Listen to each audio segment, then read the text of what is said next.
Саламатсыздарбы урматтуу менин каналдын көрүүчүлөрүм. Бүгүнкү күнү ушул Иран боюнча эгерде карасак кандай жаңылыктар бар? Иран боюнча эле жаңылыктар жок. Чалгындоо кызматтары ошо ар кандай серепчилер ошо чалгындоо кызматтарынын утечкаларын серептеп айтып жатышат. Бүгүнкү күнү Иран кандайдыр бир ички баягы кыймылдарды даярдап атат. Ирандын бүгүнкү күнү Азербайжанга кол салуусу бар да. Азербайжанга кол салуу боюнча мындай ниети эмнеден келип чыгып атат? Анткени Азербайжандын ичинде сепаратисттер бар экен. Азербайжан аябай көп эли Иранда жашайт. Анан ошол 29-28 миллионго чейин, 32 миллионго чейин деп айтып атышат. Ошол баягы азыркы Азербайжан мындайын айтканда, ошо Ирандагы Азербайжан менен кандайдыр бир карым катнаш аябай күчөп атат. Анан ушул нерсе Иранга жакпай атат. Анан дагы ошо мурунку президенттин ошо өлтүрүлүшү кээ бир серепчилер менен ушул менен байланыштырылып атат да. Баягы Ирандын президенти балким ошол сепаратисттер жок кылды деп атышат. Анан ошо сөздөр бүгүнкү күнү негиз жакшы жок. Мындай албетте бул деген жалаң эле баягы серепчилердин божомолдору. Ошон үчүн бирок ушунун тегерегинде аябай көп сөз айтылып аткандан кийин Иран Израилге эмес, ушул Азербайжанга кол салуусу мүмкүн жакында деп айтылып жатат да. Анан негизи Иран эмгичекти Израиль менен согуш баштай элек. Кээ бир серепчилердин түшүнүгү боюнча Америка Коштор Штаттарынын шайлоо өткөндөн кийин анан ушул суроо чечиле баштайт да. Израилдин өзүндө тынч, Израилдин ичинде Иудея менен Самарияда мындай кагылыштар болуп атат. Негизи өзүндө Хамастын кээ бир мындай бөлүкчөлөрү бөлүнгөн, дагы эле кандайдыр атайын ошо диверсияларды жасап атат, Израиль теракт деп атап атат. Анан ошо мындай Рафиахта болсо операция Израиль тарабынан толугу менен токтотулду дейт, баягы бүттү дейт, жыйынтыгына чыкты дейт да. Израиль өзүнүн максаттарыбызга жеттик деп атат. Бирок дагы эле Израилдин бир нече туткуну, ошо жарандары туткунда жүрөт Хамаста. Ошолорду баягы чыгарыш үчүн ар кандай аракеттерди кылып атат. Израилдин өзүндө болсо баягы саясий күчтөр кагылышып, ички жарандык согушка жакындап калды деп атышат. Анткени биринчиден бул баягы Беньямин Нетаньяху бийликке келгенде соттордун баягы көз карандысыздыгын алганга аракет кылган, мындайынан айтканда диктатура кылган, үстөмдүк кылганга аракет кылган соттор Израилде көз карандысыз. Анан ушуну баягы сотторду президентке же атайын комитетке багындырганга мыйзам долбоорун чыгарып туруп, мыйзам долбоору жарымынан өткөн. Ушул нерсе Израиль коомун экиге бөлүп салган. Анан кийин кээ бир мындай ачуу тилдүү оппозиционерлер айтууда негизи ошо Хамасты коопсуздук системаларын өчүрүп салган себеби баягы Беньямин Нетаньяху мурун эле билген дейт ушул Хамаскелерин. Хамас операция даярдап атканда атайын ушул баягы армияда баягы коопсуздук стандарттары, коопсуздук эрежелери бузулган дейт да атайын. Бул деген Хамастын атакасы мындай кандайдыр бир жыйынтыктуу, мындай ийгиликтүү өтүш үчүн да. Бул нерсе эмнеге? Анткени ошол кезде баягы ошол мыйзамга каршы, Нетаньяхуга каршы эл чыккан. Алар митингдер болгон, аябай катуу жарандык согушка чейин барып калганга аз калган.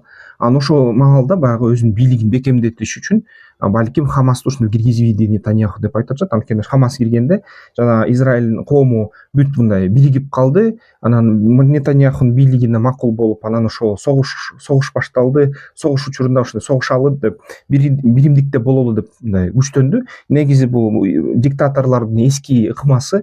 Көп учурунда баягы дүйнө жүзү боюнча диктаторлор бийлиги кичине чалдырап калганда, бийликтен кетем кетпейм деген абалга келип калганда диктаторлор сырткы душманды мындай жарыялап, ошол сырткы душман менен кичинекей согуш баштайт да. Анан ошол согуштун аркасы менен бийлигинде калат. Бул да жолу ушундай болушу мүмкүн деген ачуу тилдүү серепчилер да айтып атат Израилдин өзүндө. Албетте бул нерсе коомду дүрбөлөңгө салып атат. Беньямин кетти деп атышат. Беньяминдин да баягы өзүнүн ошо тарапташтары көбүнчө Орусияны колдойт. Орусия Хамасты колдой бергенден кийин Беньямин ушул Орусия Хамас менен ушул кандайдыр бир биргеликте иштеди дегендер да бар. Анан ошо аябай катуу ушундай мындай сөздөр кетип атат да Израилде. Андан сырткары дагы ошо баягы Хамас кармаган, Хамастын боевиктерин кармап туруп, түрмөдөн аябай мазактагандарга, кароолчулардын жазалашты эле, түрмөгө отурушту эле Израилдин ичинен. Ошол эле Хамасты мазактаган үчүн түрмөгө отурушса, Израилдин кээ бир коом катмарлары кое бергиле, бул биздин балдар, бул алар туура кылды деп аяктан да ушундай кандайдыр кагылыш болуп атат да. Израилдин коому кандайдыр бир ыдырап, ич ара мындай чыңалуу күчөп, анан Ирансыз эле бул Израиль коому бири бири менен жарандык согушка өтүп кетери мындай кээ бир ушул серепчилер айтууда да. Ошон үчүн Израилди тим койсо өзүн өзү мындай кандайдыр ыдырап кетчүдөй. Ошондой болуп атат. Анан албетте бул нерсе эгерде мисалы үчүн ушул эле убакта Хезбалла дагы эле аткылоолорду тынчыта элек, Хезбаллада дагы эле авиациялык мындай соккулар болуп жатат. Ушундай күнүмдүк эле мындай рутина ишке өтүп кетти бул нерсе. Эгерде ошо Израилдин ичинде коом ушинтип бөлүнүп кетсе, анан сырттан дагы сырткы душмандар басса Израилде, албетте анын күнү бүтүп калышы тез болуп кетиши ыктымал да. Негизи баягы эгерде өлкөдө миллиондон ашык киши жашаса, анан өлкө бирдиктүү болсо, ынтымактуу болсо, аны эч ким жеңе албайт. Эгерде кичине ич ара ыдыроолор күчөп кетсе, анда ал сырткы душмандын деле кереги жок да, өлкө өзү талкаланып кетет. Ушундай абалга келип калды Израиль. Мен ойлоп атам, баягы нерв ойноп атат болуш керек, анткени согуш башталабайбы. Ирандын баягы ядердик программасы ийгиликтүү болобу болбойбу, Иран ядер бомбаны согобу сокпойбу Израилге, ошонун баарынан Израилдин коому нервтенип атат. Иранда болсо, баягы кээ бир серепчилердин айтуусу боюнча Израиль менен согушту каалашкан жок. Иранда чарчашты да. Ирандын бийлиги бүт баягы мындай картайган, улгайган карыялар да, анан алардын дагы ден соолуктары абдан сонун эмес. Алар баягы ички коомдо чыңалуудан ушул Азербайжан элинин, түрк тилдүү элдеринин сепаратизминен тажашты өзүлөрү. Баягы кыздардын эркиндик сураганы, хиджаб чечкенин ошо көрүп аларга каршылык көрсөтүп ошо андан да тажашты. Анткени баягы кыздар, аялдардын Иранда мындай ошо китептеринде жаңы ушундай коюлган талаптарга аябай тажап, анан ошо баягы ошо катуу басым жасап атат да бийликке аялдар. Мына ушуга тажап, алар деген согушту каалабай эле Иранда, бирок убадалар берген, албетте ал убадалары кайра эле күчүндө да. Анан акыркы эгерде жаңылыктарды кааласак, ошо Орусияда военкорлор чечен командирине баягы Апти Алаудиновго каршы чыгып атышат. Биздин астыбызга келип кечирим сура деп айтып атышат. Орусияда мындай нерсе болчу эмес мурун. Анан бүгүнкү күнү ошол Америка Штаттарынын чалгындоо кызматтары Орусияда Буревестник деген ракеталардын баягы сыналып, складка туруп, баягы складтан жыйналып жаткан жерлерин табышты. Ал боюнча мындай макала да чыкты. Анан Белградка дагы ДРГлер кирди деп айтып атат. Анан Белградка ДРГ киргенде аны авиациялык кап менен бомбалай башташты. Курск менен Белградта Орусиянын каптары жарылып атат. Орусиянын өзүнүн шаарлары чаңга айланып атат да, ушул ВСУга каршы, ошо УАКка каршы аракетти Орусиянын. Анан Покровскто алгачкы жолу кечөө мурда күнү токтоду. Мындай басым Орусиянын токтоп туруп, баягы алдыга жылып аткан токтолуп калды. Эми баягы өзү Орусиянын лидери Монголиядан айтты, биз километр деп өтүп баратабыз депчи, километр деп күндө өтүп баратабыз деп айткан эле. Бирок ошол күндөн баштап негизи токтоп калды. Айткан күндөн баштап токтоп калды кыймыл. Анткени Украинада контратакалар кетти. Контратакалар аябай катуу, кыздуу болуп атат. Бул аябай мындай негизи Орусиянын күчтөрүн токтотконго жетишип атышат булар. Анан эгерде бүгүнкү күнү Америка Штаттарында шайлоо жакындап баратат, октябрда, сентябрдан аягында качан ошол шайлоо башталат. Анан бүгүнкү күнү Орусиянын хакерлеринин басымы байкалууда. Америка Штаттары Орусиянын хакери биздин баягы шайлоо системага ийгилишип атат деп айтууда да. Анан бүгүнкү күнү дагы ошол Орусия бүт ушул жума Полтавага ракеталар менен сокту, Львовко сокту. Анан негизи ошол Львов менен Полтавадан кинжалдар менен сокту, МиГ-31дин жардамы менен. Анан баллистикалык ракеталар менен, калибр башка ракеталар менен да сокту. Анан ошондон көп аябай киши жапа чекти. Ошо жүздөгөн сандар айтылууда жарадарлардын жана ошол кайтыш болгондугун. Анан албетте УАК, Украина курал күчтөрү өч алабыз деп атышат. Даярдап атышат, соккуну даярдап атышат. Бүгүнкү күнү ушул Москвада да менин тааныштарым айтып атышты, мындай кичине кооптуу болуп атат. Мурда күнү баягы биз байкабай калдык элек баягы дронун атакасын деп. Такыр байкабай калдык, тындырыс эле болгон. Шаарда, чоң шаар да, негизи 100 километр диаметр. Анан көп уккан эмеспиз дейт да, баягы атака болгондо базар күнү. Бирок дейт, ушул маалда азыр көп айтылып атат, баары талкуулай башташты. Ошо Москвадан кетиш керекпи деген сөздөрдү айта башташты да, качсакпы, эмне кылсак деп, анан ушундай ойлонуп атышат. Анан Тверде дагы аэродромдо УАК жардырды, ракеталар түштү Тверде.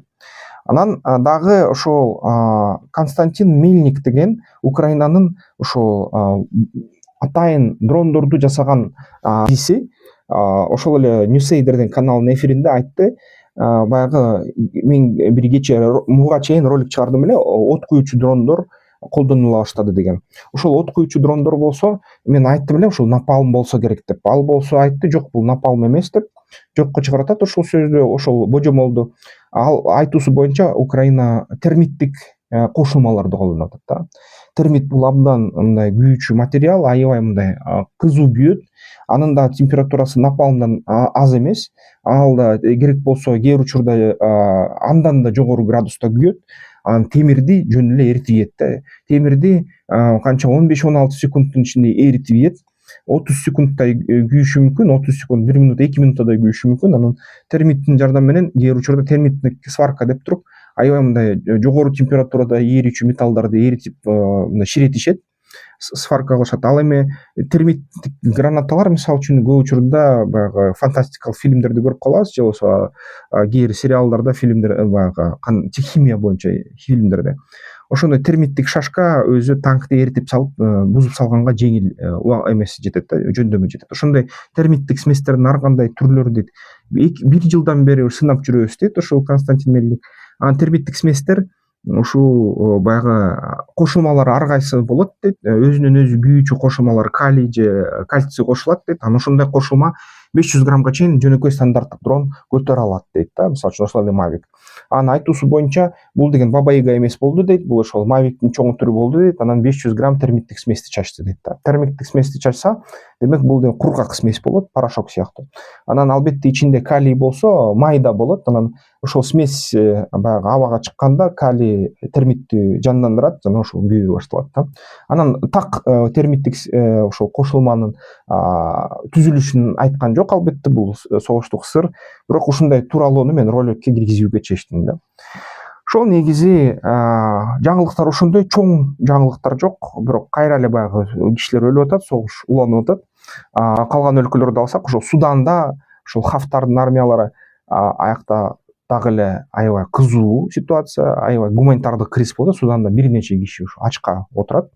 Аларга эч ким жардам бербей эле, эч ким аларды эстебей эле. Калган дүйнө жүзүндөгү ысык мындай чекиттерде анча мынча тынч. Жаңылыктар ошондой. Ал эми негизи ошо бизнес план ушундай дүйнөдө баягы тынч мамлекеттер акчаны жакшы жасайт да. Ошо биздин мамлекетке азыр иштеген маал аябай келип атат. Биз деген иштеп атышат, биздин ишкерлер акча өндүрүп атышат, күнү түнү эмгек, талыкпас эмгек болуп атат. Анан ошон үчүн баягы биздин өлкөдөн жакшы көрүнүштөр бар. Ушул маалда иштеш керек, бизнес жасаш керек, бизнес план жазыш керек, инвесторлорду тартыш керек. Эгер ушунун баарын үйлөнөйүн өзүм жасайм десе эгер, анда ушул видеонун астында шилтеме бар. Бул жерде QR код бар. QR кодду колдонгонду билсеңер, QR код менен киргиле, шилтемеге кирсеңер, шилтемеге киргиле. Аяктан катталгыла, анан ошол бизнес пландоо боюнча курсту угуп койгула. Ал жерде да видео, мындай YouTube сыяктуу видео курс, ошону угуп коюп, анан бизнес планды жазганга үйрөнүп калгыла. Анткени ошол бизнес инвесторлорго, банктарга, фонддорго бизнес план алып барсаңар, акчаны алганга мүмкүнчүлүк болот. Үйрөнүп алсаңар жакшы да, анткени бул деген келечекте абдан көп пайда сиздерге алып келет. Анда эмесе эмки роликтерден көрүшкөнчө.